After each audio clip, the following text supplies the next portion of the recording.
আলু বড়া ও পেঁয়াজ তিল দিয়ে পান্তা।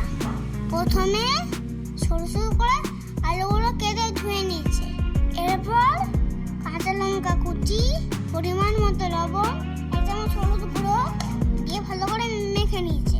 এরপর পরিমাণ মতো বেসন দিয়ে ভালো করে অল্প একটু জল দিয়ে মেখে নিয়েছে।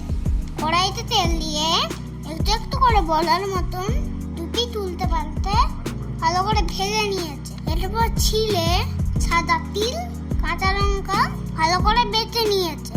অল্প কড়াইতে তেল দিয়ে 1 চামচ জিরে ও কুচানো পেঁয়াজ দিয়ে হালকা করে ভেজে নিয়ে বেটে রাখা তিলটা দিয়ে পরিমাণ মতো লবণ মাঝারি আঁচে ভালো করে ভাজা ভাজা করে নিয়েছে।